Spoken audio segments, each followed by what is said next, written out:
안녕하셨습니까? 접근이론과 화엄사상, 오늘은 7번째 시간입니다.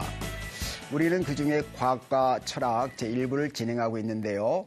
자, 오늘과 다음 시간은 이 확률론적인 세계관, 양자역학에 대해서 공부하도록 하겠습니다. 자, 여러분, 미래는 과연 결정되어 있을까요? 아니면 결정되지 않았을까요? 지금부터 약 200년 전에 프랑스의 이 라플라스라는 이 수학자는 만약 우주에 모든 정보를 알 수 있고 그런 정보를 처리할 수 있는 능력이 있는 사람이 존재한다면 미래도 과거처럼 눈앞에 훤하게 펼쳐질 거라고 이야기했습니다. 그러나 20세기 들어온 이 양자역학의 세계에서는 그런 완벽한 지성이 있다 하더라도 이 우주는 원리적으로 결정되지 않는다고 말하고 있습니다. 자, 그래서 오늘의 주제는 과연 미래가 결정되어 있는지 결정되어 있지 않는지 바로 이 두 가지 관점에서 우리가 출발해서 과연 미래에는 어떤 의미인가를 살펴보는 겁니다. 그래서 제일 중요한 것은 이 논지의 출발점부터 우리가 정확히 정리하고 이 출발점으로부터 우리가 시작하는 겁니다.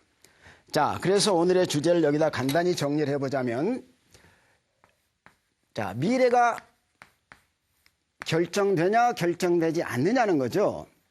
그래서 답은 우리가 예스와 노로 할 수 있습니다. 이 예스의 입장은 고전 역학이라고 볼 수가 있고 노의 입장은 현재 역학이라고 볼 수가 있어요.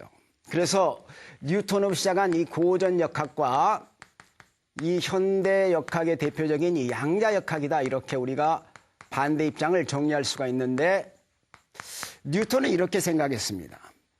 자, 대포를 쏘면은 이 대포의 각과 초기 속도 등이 결정이 된다면 대포의 포탄이 이렇게 해서 툭 떨어지게 되죠. 이 대포의 운명은 결정된다는 거예요. 그런데 지나가는 새가 있다든가 공기에 바람이 분다든가 대포의 포탄의 방향이 바뀌겠죠. 그래서 그런 여러 가지 조건들을 다 우리가 고려했을 때 그런 조건들을 다 고려하고 그런 조건들을 다 알 수 있는 그런 능력 있는 사람이 존재한다면 이 포탄의 궤도는 미래는 결정될 거라는 거예요. 그렇게 생각하시죠, 여러분도? 자, 그러나 이 양자역학에 대해서는 그렇게 생각하지 않고 있습니다. 그런 사람이 있다. 이걸 우리가 간단하게 전지전능이라고 이렇게 정리를 한번 해보죠. 모든 정보를 알고 있고 그 정보를 처리할 수 있는 능력 있는 사람, 전지전능이다. 자, 이런 사람이 있다 하더라도 이 양자역학자들은 비난하는 의미에서 그런 사람을 라플라스의 괴물이라고 이름을 붙였어요. 이 라플라스의 괴물이 있다 하더라도, 전지전능한 자가 있다 하더라도 우주는 원리적으로 결정되지 않는다, 이렇게 양자역학은 말하고 있습니다. 그래서 이 고전역학과 이 양자역학의 싸움은 결국 누구의 싸움으로 번지는가? 아인슈타인과 양자역학의 대북격인 닐스 보어의 싸움으로 번지게 되죠. 그래서 이 싸움은 20세기 최고의 논쟁을 낳게 되고 이 싸움이 결론이 나는데 무려 50년이라는 세월이 걸렸어요. 1980년대에 와서 아스페에 의해서 실험으로 결정되는데 그 결론이 과학적으로는 이 아인슈타인이 패배했을지 모르지만 철학적으로는 결코 패배하지 않았다는 게 오늘의 주제입니다. 그래서 과학사를 통틀어서 가장 난해한 논쟁 중에 하나가 오늘 공부하려고 하는 건데, 전번 시간에 했던 절대 공간과 미래가 결정되어 있는가, 이 두 문제가 현재 과학의 가장 어려운 부분이라고 볼 수가 있습니다. 그래서 우리가 먼저 이 생소한 이 양자역학의 세계를 정리를 한 다음에 이 논쟁을 시작하기로 하죠. 자, 이 양자역학은 재미있게도 이 아인슈타인의 아이디어로부터 시작이 됐어요. 그런데 아인슈타인은 죽는 그날까지 이 양자역학자들하고 끝없이 논쟁을 펼쳤고 죽는 그날까지 그 입장을 반대하고 있었다는 거죠. 자, 그래서 우리가 양자역학에서 가장 중요한 게 빛이 무엇냐 하는 건데, 빛은 고전적으로 이 파동이라고 생각했어요. 이렇게 파도처럼 눈에는 안 보이지만 이 파도처럼 넘실넘실 이렇게 오는 게 빛이라고 생각했단 말이에요.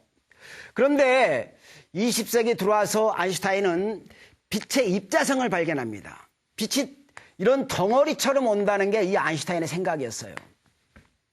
그래서 이 빛이 파동이라는 개념과 이 입자라는 개념이 이렇게 충돌하게 되는데, 자, 이 빛이 파동이라는 개념은 우리가 쉽게 일상생활에서 많이 볼 수가 있습니다. 자, 여러분, 요 준비된 우리 그림을 한번 보면서, 자, 빛이 먼저 파동이라는 것을 한번 살펴보기로 하죠. 자, 여러분 그림에 보면은 한 물체로부터 빛이 나갑니다. 그 빛이 두 개의 슬릿, 두 개의 구멍을 통해서 양쪽으로 빠져나가죠. 그리고 뒤쪽에서 만나게 되는데, 여러분이 뒤쪽에 만나는 중간 부분을 잘 보면 그 부분은 밝은 부분이에요. 그리고 그 위쪽에서 약간 위로 가고 아래로 가면 어두운 부분이 나타나고 다시 밝아지고 합니다. 자, 요 그림은 오늘 논쟁에서 가장 중요하기 때문에 제가 칠판에 다시 한번 그리겠습니다. 사실 우리가 일상생활에서 파도를 가지고 이렇게 실험할 수도 있는데, 자, 빛이나 파도나 똑같다는 거죠. 그래서 빛을 이렇게 쏘면 빛이 이렇게 두 갈래로 나뉘어서 이렇게 가고 있죠. 그림에 보면. 그래서 두 개의 구멍을 통해서 이렇게 빛이 빠져나오게 됩니다. 그런데 여러분이 관심 있게 볼 대목이 딱 가운데 부분을 보시라 이 말이에요. 자, 여기를 보면은 여기는 어떨까요? 여기서든 딱 같은 거리가 되죠. 같은 거리가 되기 때문에 어떤 현상이 벌어진가? 여기다 제가 파도를 한번 그려버릴게요. 자, 이렇게 파도가 간다고 생각해 보세요. 자, 그러면 요게 하나, 둘, 딱 만났죠? 그럼 이쪽도 똑같이 하나, 둘에서 이렇게 딱 만나야 됩니다. 왜냐하면 거리가 같으니까. 그래서 이 자리는 항상 같은 자리만 만나게 된다 이 말이에요. 그래서 예를 들어서 이런 파도가 있었다면 여기에 같은 자리가 또 이렇게 중복이 되겠죠. 이렇게. 그러면 어떻게 되겠습니까? 요 거리에다 또 합쳤으니까 이게 더 커진단 말이에요. 그래서 이렇게 두 배로 이렇게 파도가 이렇게 증폭이 되는 현상이 나타난다 이 말이에요. 그래서 빛이 두 배로 합쳐지니까 어떨까요? 여기는 밝은 무늬가 나타나게 됩니다. 그런데 약간 밑으로 내려가면 요 거리하고 요 거리의 차이가 나겠죠. 그러면 어떻게 되겠어요? 이 차이가 나기 때문에 이게 딱 정확히 합쳐지지 않고 비스듬히 합쳐지겠죠. 점점 가다 보면 어느 순간에 요거하고 이렇게 반대로 오는 순간이 이렇게 있어요. 그러면 위하고 아래가 반대가 되니까 합치면 딱 이렇게 제로가 되는 순간이 오겠죠. 그때는 바로 여기가 어두운 부분이 이렇게 나타난다 이 말입니다. 그래서 위쪽 아래쪽 이렇게 똑같이 대칭적으로 나타나요. 그래서 밝았다 어두웠다 밝았다 어두웠다 밝았다 어두웠다 이렇게 반복이 되는 현상이 나타나는데, 이걸 바로 뭐라고 부르냐? 간섭현상이다 이렇게 이름 붙입니다. 자, 이 간섭현상이 일어난다는 걸 봤을 때 여러분 빛이 뭐라고 판단할 수 있습니까? 파도처럼 생겼다는 한눈에 알 수가 있죠. 파도는 파동이단 말이에요. 그래서 과학자는 빛이 파동이다 이렇게 20세기까지 믿고 있었다 이 말입니다. 이게 전통적인 빛의 개념이었어요. 그런데 이 아인슈타인은 빛이는 알갱이라는 생각을 갖게 되는데, 이게 바로 여러분 아인슈타인이 노벨상을 받은 작품이에요. 여러분은 아인슈타인이 노벨상을 받은 작품이 상대성 이론이 아닌가? 아닙니다. 아인슈타인은 빛이 이루는 알갱이라는 이 생각이 바로 아인슈타인을 노벨상을 받게 한 작품이에요. 아인슈타인의 생각은 아주 간단했어요. 아인슈타인은 항상 어느 거나 발견할 때마다 이 번뜩이는 이 재치, 천재성이 드러나는데 이 상황에서도 아인슈타인은 마찬가지단 말이에요. 어떤 상황이냐? 이런 겁니다. 실험 아주 간단합니다. 이런 금속판 있죠? 여기다 빛을 쬐어요, 이렇게요. 그러면 여기서 이제 전자가 이렇게 튀어나갑니다. 근데 재밌는 건 빛이 단순한 이런 파동이라면 여러분이 난로가 가열되려면 시간이 걸리잖아요. 그렇듯이 빛을 쬐면 시간이 걸려야 되기 때문에 시간이 좀 걸린 다음에 이렇게 전자가 튀어나가는 현상이 일어날 겁니다. 그런데 그렇지가 않다 이 말이에요. 빛을 쏘자마자 이게 튀어나갑니다. 빛을 쏘자마자 전자가 튀어나간다 이 말이에요. 그건 아인슈타인한테 어떤 느낌을 줬는가? 빛이 이런 덩어리로 돼 있어서 상당한 양의 에너지가 동시에 여기 충격을 주니까 원자에 붙어있는 그 강력한 힘을 견뎌내고 전자가 원자 핵으로부터 떨어져 나간다는 거예요. 빛이 파동이라면 시간이 걸리는데 걸리지 않는다는 것은 빛이 이렇게 덩어리로 온다는 생각이죠. 그죠? 그래서 빛이 이런 덩어리로 돼 있다는 생각을 아인슈타인이 하게 된 거예요. 그래서 우리가 전번에 염주를 보여주었듯이 빛이 이런 덩어리를 가지고 있는데 이 덩어리는 전부 다 이 크기가 똑같습니다. 염주 큰 것도 있죠. 그럼 빛의 에너지가 큰 게 있으면 큰 것끼리는 같다 이 말이에요. 이걸 광량자다 이렇게 이름을 붙였는데 이걸 우리가 이렇게 쉽게 생각할 수가 있어요. 여러분 세수할 때 세수하고 나서 이 물을 버리면 수조통으로 물이 뱅뱅뱅 감고 돌아가죠. 그 감는 회전수가 크면 클수록 어떨까요? 아래쪽에서 반대쪽에 바라보면 에너지가 크게 느껴질 겁니다. 바로 그겁니다. 빛도 그렇게 회전수가 이게 작으면 에너지가 작을 거고 이 회전수가 막 크면 에너지가 클 거다 이 말이에요. 이 회전수를 빛에서는 뭐라고 하냐? 진동수라 그런단 말이에요. 그래서 그 진동수에 따라서 빛이 이렇게 덩어리져 있으면서 에너지의 크기가 달라진다는 생각을 아인슈타인이 했다 이 말이에요. 그래서 19세기 말에 가지고 있었던 이 전통적인 생각에 아인슈타인은 반대해서 빛은 입자다. 이런 이론을 제창했고 이 이론이 초기에는 잘 받아들이지 않았어요. 그러다가 드디어 1920년대 이게 실험으로 확증이 되면서 아인슈타인은 노벨상을 받게 되고 그렇다면 도대체 빛이 뭐야? 파동이야 입자야? 모순이 생기죠? 여기서 이제 과학계는 고민하기 시작했어요. 야, 빛이 파동의 성질이 분명히 있는데 어떻게 입자일 수 있을까? 모순이다 이 말이에요. 그래서 이게 빛의 양면성을 어떻게 설명해야 될 건가? 요게 1920년대까지 큰 화두였습니다. 그런데 또 천재 물리학자가 하나 드러나요. 이 드브로이라는 친구인데 이 친구는 이런 생각을 하게 됐어요. 자, 빛이 파동이 입자의 성질을 가졌다면 요 입자도 역으로 파동의 성질을 갖지 않겠는가? 물질이죠. 이것도 파동의 성질을 갖는다 이 말이에요. 여러분 야구공을 던지면 야구공이 이렇게 오죠. 이건 투수가 이렇게 스핀을 줬기 때문에 그런 변화가 오는 거지만 직구를 던져도 그 야구공 자체 속에 우리 눈에 보이지 않는 파동성이 있다는 거예요. 그런데 그 파동성은 워낙 약하기 때문에 현재 관측의 한계를 벗어나서 우리 눈에는 안 보이지 여기 있는 백목이든 여기 있는 지우개든 여기 있는 칠판이든 전부 다 파동의 성질을 가지고 있다는 겁니다. 그런데 그 물질을 점점점 쪼개가지고 요게 전자의 수준에 도달하면 우리 눈에 보인다는 거예요. 이게 드브로이의 물질파입니다. 물질도 파동이다 이 말이에요. 그러면 자, 방금 우리가 이 실험을 빛을 가지고 있는데 여기서 과연 전자를 이렇게 싸가지고 이 두금으로 이렇게 보낸다면 똑같은 이런 간섭 현상이 일어날 것인가? 답은 간단하죠. 예스입니다. 그렇게 된다 이 말이에요. 그건 뭘까요? 전자가 분명히 물질임에도 불구하고 파도처럼 이렇게 겹쳐지고 상쇄되고 하는 것은 물질도 파동이라는 증거라는 거죠. 그래서 아인슈타인은 이 드브로이를 굉장히 칭찬했습니다. 이 드브로이 논문을 보내왔는데 이 논문을 보고 아인슈타인은 즉각 옳은 이야기다. 동조했다 이 말이에요. 그래서 드브로이가 이제 전자가 파동의 성질을 가지고 있다는 걸 밝혔어요. 이게 1920년대 지금 진행되고 있는 이야기예요. 그러자 또 한 명의 천재가 나옵니다. 슈레딩거라는 친구인데 야, 전자가 파동의 성질을 가져? 그렇다면 전자는 과연 어떤 경로를 갈까 하고 이 친구는 방정식을 만들어냈습니다. 요게 양자역학에 너무 유명한 슈레딩거의 파동 방정식이라는 거예요. 그리고 이 슈레딩거를 몇 년을 고민하다 이 방정식을 풀었어요. 답을 찾아냈는데 해를 찾아냈는데 그 해가 도대체 뭔가 전자가 움직이는 경로일까 전자 에너지일까 답을 못 찾았단 말이에요.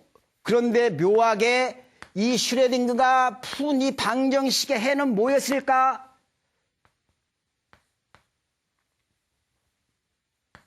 전자가 존재할 확률이라는 것을 모르이라는 친구가 밝힙니다. 여러분 이상하지 않습니까?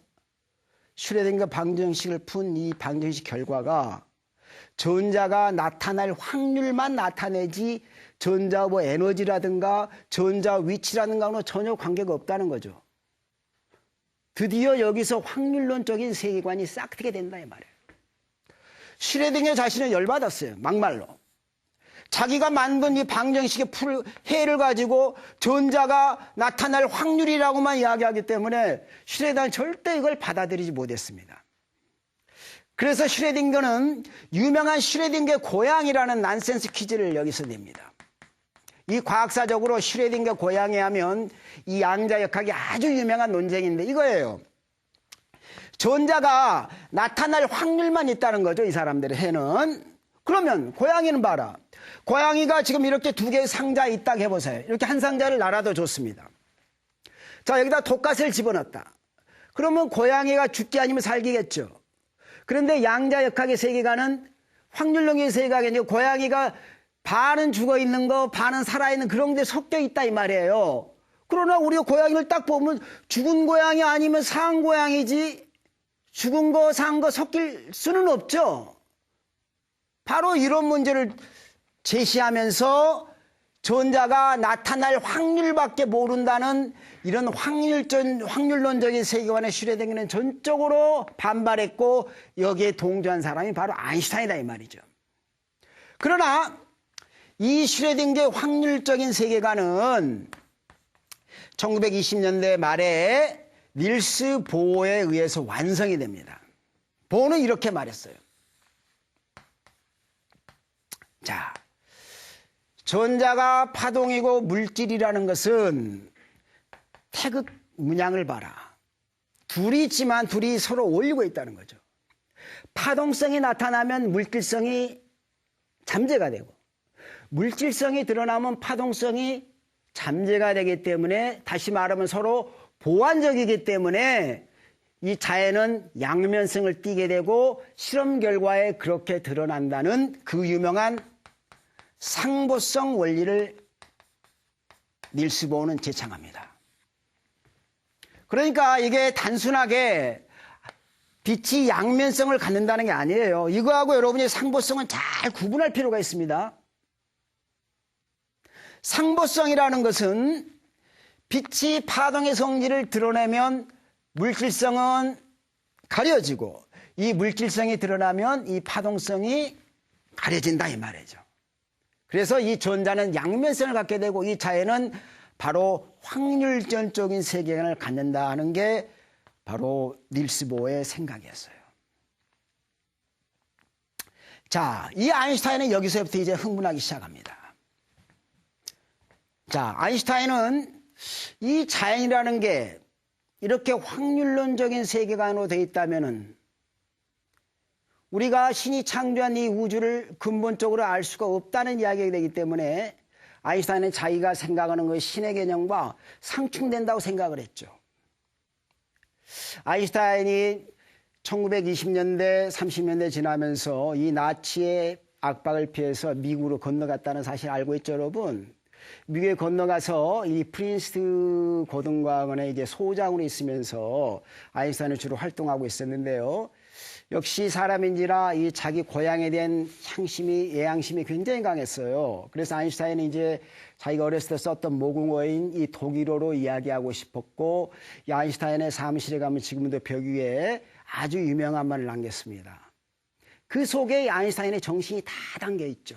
자, 한번 제가 독일어로 한번 써볼게요. 좀 어려운데요. 한번 써보겠습니다. 이 속에 바로 결정론적인 세계관의 모든 핵심이 다 들어있기 때문에 제가 독일어 원어로 한번 써보겠습니다. 라피니에르트 ist der Herrgott. 이 헤르고트가 신이에요. der 헤르고트가. 라피니에르트라는 거 이것은 뭐 교활하다 이렇게 이제 번역을 하는데 지혜롭다는 뜻도 가지고 있죠.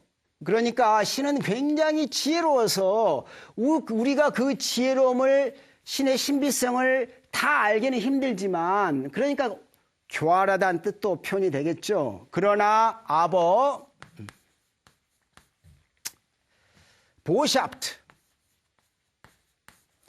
보샤프트라면 심술궂다는 것이죠. 보샤프트 ist nicht. 그는 심술궂지는 않다 이 말이죠. 신이 지혜롭고 신비롭기는 하지만 우리가 자연을 알 수 없는 건 아니다. 이게 바로 아인슈타인의 생각이었어요. 그래서 아인슈타인은 이 문장을 자기 실험실 뒤에 항상 놓고 끊임없이 외우고 있었어요. 그런데 불행하게 아인슈타인은 이 당시에 이 양자역학자들이 전성기를 맞으면서 1920년대, 30년대, 50년대, 아인슈타인 50년대 중반에 돌아갔지만 그때까지 수없는 논쟁을 했는데 할 때마다 100점 대표로 아인슈타인이 지고 말았어요. 그리고 말년에는 변방의 늙은이처럼, 한 세대간 이 늙은이처럼 초라하게 아인슈타인은 일생을 마치고 맙니다. 그래서 오늘은 아인슈타인이 한을 풀어주는 시간이다 이 말이죠. 오늘 한 번이 아니라 오늘과 다음 시간을 통해서 이 아인슈타인의 논쟁이 과연 이 확률론적인 세계관에 패배했는가를 지금 알아보자는 거죠. 자, 여기 사진 한번 보시죠. 자, 이 사진을 보면 두 사람이 보이죠. 이 두 사람 중에 한 사람이 아인슈타인이고 한 사람은 닐스 보어입니다. 자, 이게 1927년에 닐스 보어와 아인슈타인은 만나기 시작했어요.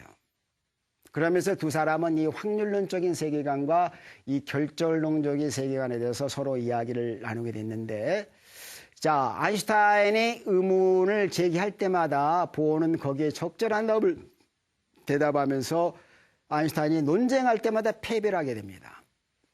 그래서 아인슈타인은 벼르고 벼러요.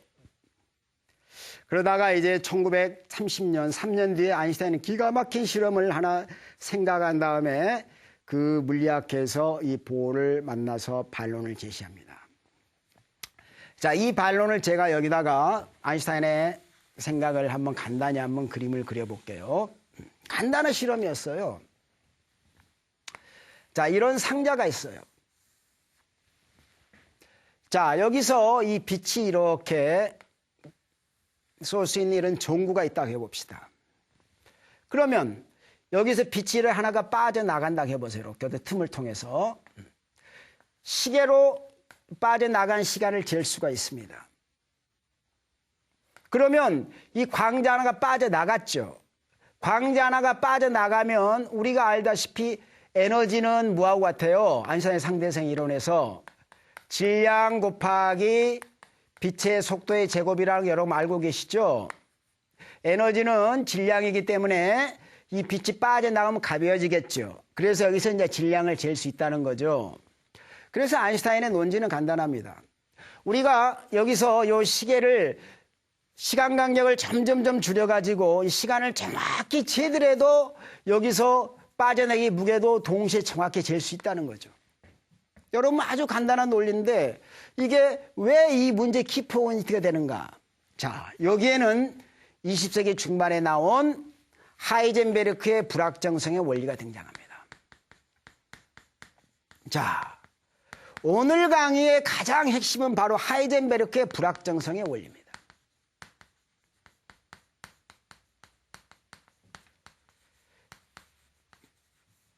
하이젠베르크의 불확정성의 원리. 자, 이 하이젠베르크의 불확정성 원리란 뭔가? 말 그대로 확정이 되지 않는다는 거죠. 자, 여러분 제가 간단한 예를 한번 들어볼게요.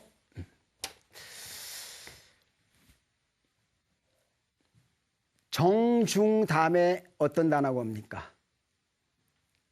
정중하면 다음에 동이라는 단어가 오죠. 동중 다음에는 어떤 단어가 옵니까? 정이라는 단어가 온다 이 말이에요.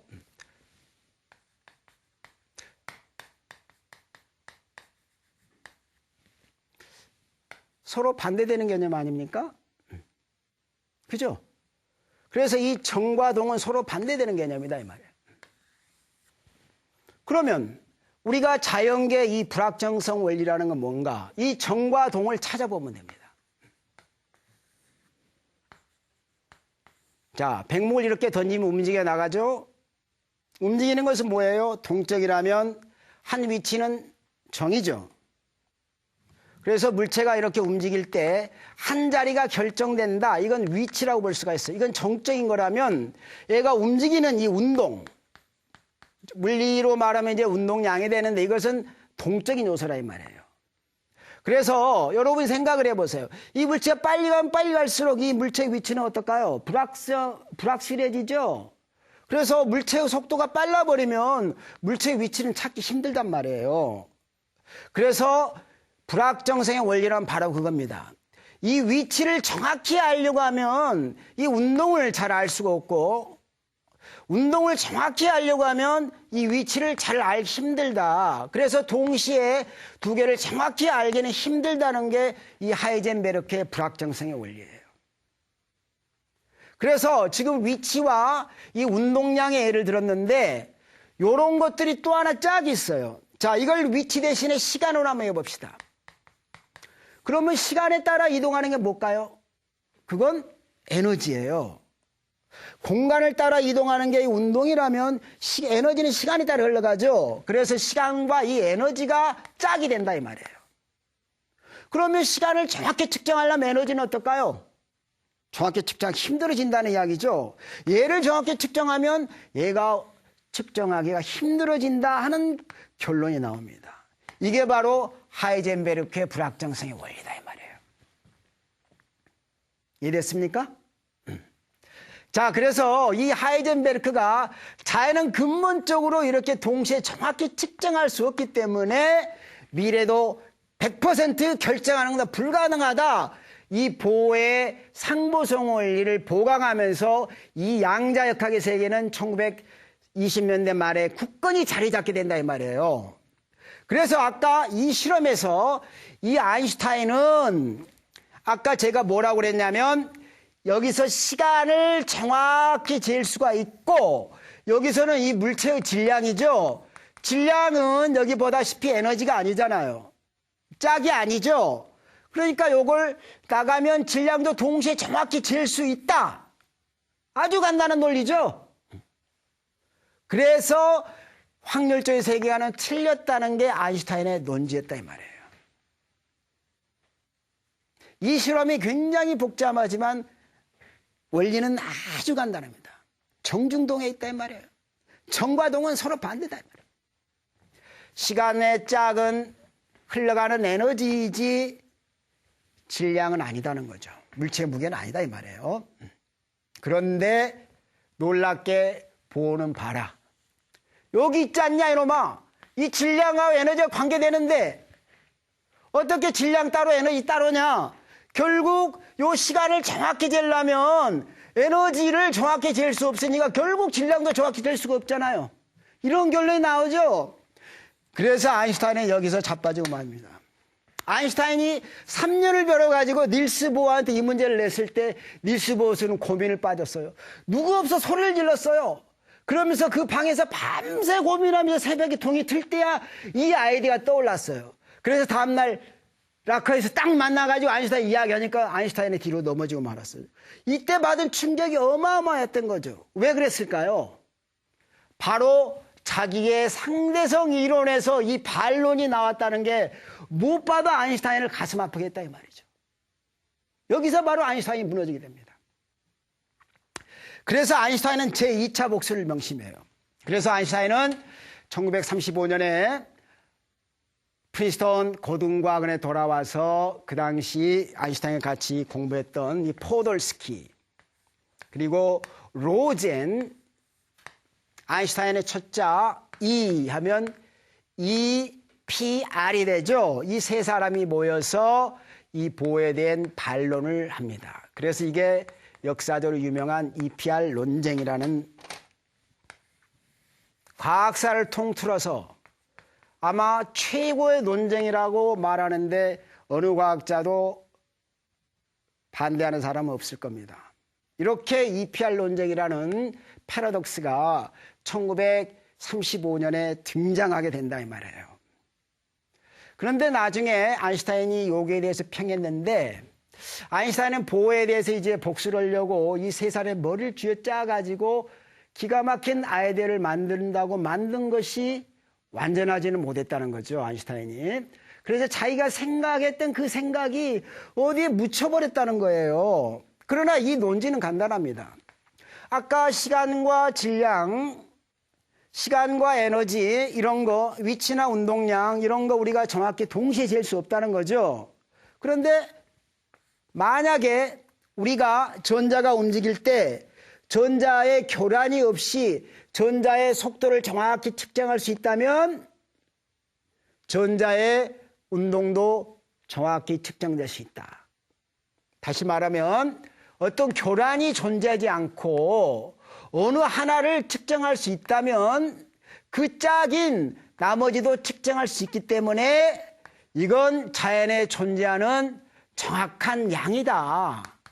확률적으로만 존재하는 게 아니라 실제로 존재하는 정확한 현실적인 양이라는 거예요. 이게 바로 EPR 논쟁의 핵심이었어요. 그런데도 아까도 말했지만 이 논쟁이 핵심적이었지만 그게 어떤 추상적인 논리를 현실화시키는 게 참 힘들었는 거 봐요. 그래서 이 반론이 보어한테 전해졌는데 보어도 이거 보면서 상대방의 강력한 반론을 제시해야 되는데 이 반론 자체가 희미하니까 보어도 여기에 적당히 얼버무리고 말아서 이 EPR 논문이 나올 당시는 아인슈타인과 이 보어가 크게 결론이 내지 못한 채 이게 시지부지하고 끝나버렸어요. 그래서 EPR 논쟁은 역사적으로 이제 사라질 듯 했는데 이것이 드디어 언제 나타나는가? 30년이라는 세월이 지납니다. 이 데이비드 이 봄이라는 친구인데 이 친구에 의해서 이 EPR 논쟁이 다시 부활하게 돼요. EPR 논쟁의 핵심이 뭐였냐? 데이비드 봄이 볼 때는 자 우리가 어떤 게 확률적으로 나타난다 하더라도 그게 잠재되어 있어서 우리 눈에 들어오지 않았을 뿐이지 그 잠재된 실체를 우리가 볼 수 있다면 정확히 결정될 수 있다 이거예요. 그래서 좀 어려운 말로 이걸 숨어있는 변수다. 숨은 변수다. 이렇게 이제 데이비드 봄은 표현을 했다 이 말이에요. 그래서 이 숨은 변수 때문에 이게 안 보일 뿐 확률론적인 세계관은 아니라는 게 이 데이비드 봄의 핵심적인 생각이었다 이 말이죠.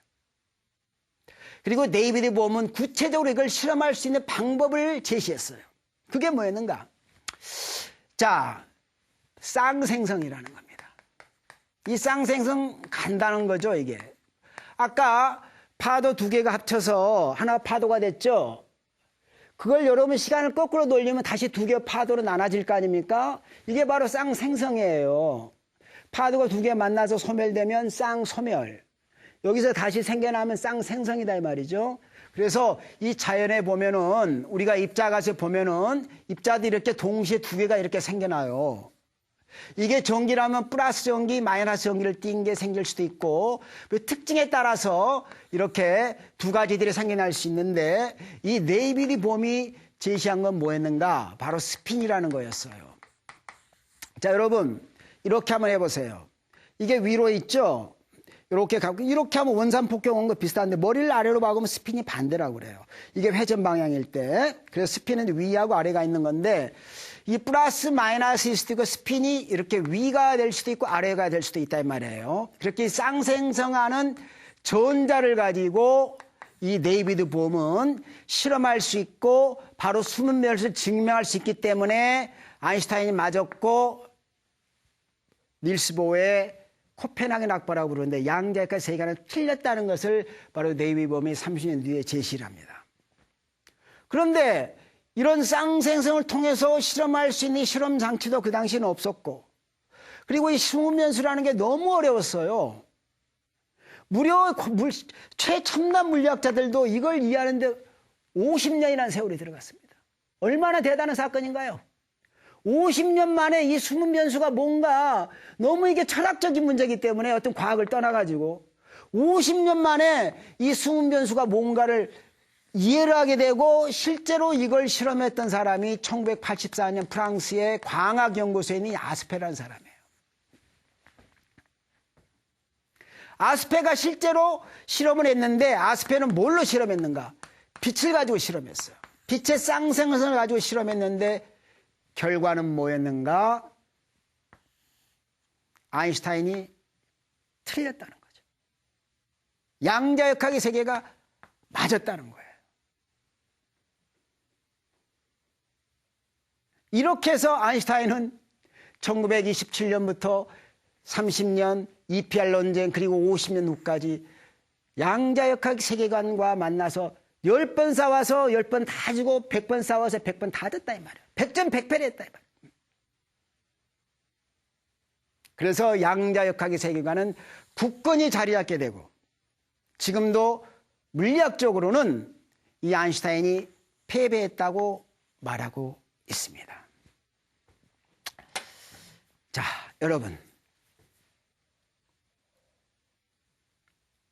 여러분은 과연 미래가 결정되지 않는다는 쪽에다가 동전을 던지겠습니까? 과연 아인슈타인은 패배했을까요? 자, 이번에는 화엄의 눈으로 한번 살펴보기로 하죠. 자, 여러분, 음력 7, 8일 되면 이 반달이 뜨게 되죠. 이 달의 반쪽이 밝아진다고 해서 어두운 부분이 없어지는 건 아니죠. 이 반대쪽이 떠오르면 이 반대쪽이 숨겨집니다. 그래서 밝은 부분이 금룡된다고 해서 이 감춰진 부분이 사라진 건 아니라는 거죠. 이렇게 어떤 것의 현현은 현현되지 않았거나 이 감춰진 부분의 존재를 암시한다고 바로 화엄연담에는 말하고 있습니다. 자, 이 부분을 우리가 다시 한번 잘 생각을 해보면, 자, 달이 이렇게 있을 때, 달의 밝은 부분이 이렇게 드러났을 때 이 어두운 부분이 이렇게 감춰진단 말이에요. 자, 이것이 드러나면 이것이 감춰지고 이것이 드러나면 이것이 감춰지겠죠. 그런데 이것이 드러났다 해서 이 부분이 없어진 건 아니라는 거예요. 이것이 드러날 때 이것이 감춰지지만 이 드러나는 작용과 이 감춰지는 작용이 어떻게 일어납니까? 바로 동시에 일어난다는 거죠. 그래서 진정으로 드러남과 감춰짐이 존재하지 않는다는 게 바로 화엄의 입장입니다. 화엄의 연담이 그렇게 돼 있다 이 말이죠. 이걸 바로 은밀현료 구성문이라고 이렇게 말하고 있어요. 자, 이게 바로 화엄의 논인데 이 화엄의 정신은 한마디로 뭐냐? 이 총체성입니다. 그러면서 경계가 없는 무예라고 말할 수가 있어요. 그래서 우리가 화엄을 생각할 때는 항상 이 전체를 바라보고 이 중용적인 입장을 바라볼 수가 있다 이 말이죠. 그래서 달의 반이 드러났을 때 반이 감춰졌기 때문에 이 양자역학의 세계가 여러분은 화엄의 눈으로 봤을 때 맞다고 생각할지는 모르지만은 이 감춰진 부분의 존재도 은밀히 자기 자신을 세우고 있다고 이야기했다 이 말이에요. 분명히 그 세계도 존재하고 있는 겁니다. 다만 우리가 볼 수 없기 때문에 그걸 관찰하지 못할 뿐이죠.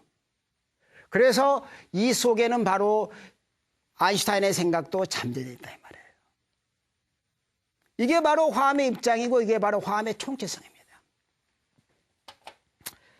자, 그렇다면 과연 어느 입장이 맞을 것인가?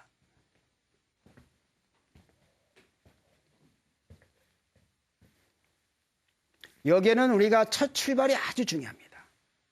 그래서 우리가 첫 출발을 잘 보고 여기에 대한 결론을 우리가 이제 내려야 되겠는데, 자, 첫 출발이 뭐였습니까? 라플라스와 전통적인 양자역학자들의 싸움이었죠. 라플라스는 뭐라고 했던가요? 전지전능한 자가 있을 때 모든 정보를 다 알 수 있고 그걸 해결할 수 있는 능력 있는 사람이 있을 때 미래는 과거처럼 눈앞에 펼쳐진다고 이야기를 했어요. 그러나 양자역학자들은 그런 라플라스의 괴물이 존재한다 하더라도 원리적으로 미래는 결정되지 않는다고 이야기를 했습니다. 그래서 이 아인슈타인의 EPR 논쟁이 나오고 30년 뒤에 데이비드 봄의 숨겨진 변수 이론이 나오게 됐어요. 우리가 자연에 관찰되지 않는 이 달의 숨은 부분이 있는 것처럼 그 숨겨진 변수가 존재해서 다만 우리가 관찰을 못했을 뿐이지 자연은 결정되어 있다는 게 이 데이비드 봄의 생각이었는데 1984년 프랑스 광학연구소에 있는 아스페 실험에 의해서 이게 깨진다 이 말이에요. 자, 그런데 여기에 중요한 차이점이 있습니다. 아스페는 이걸 광자로 실험을 했다는 거죠. 이 데이비드 봄은 전자로 제시했는데요. 자, 빛과 전자는 분명한 차이가 있습니다. 에너지하고 어떤 물질적인 문제가 있기 때문에 다음 시간에는 바로 아스페의 실험으로부터 역으로 추정해서 EPR 논쟁으로 가는 시간을 갖도록 하겠습니다. 자, 오늘은 화엄의 입장에서 이 두 이론이 다 맞을 수 있다는 이런 가정만 하고 과연 EPR 논쟁에서 다시 말하면 정확히 아스페 실험에서 아인슈타인이 깨진 걸 다음 시간에 철학적으로 과학적으로 화엄의 눈으로 한번 분석하는 시간을 갖도록 하겠습니다. 자, 그러면 다음 시간까지 여러분 안녕히 계십시오.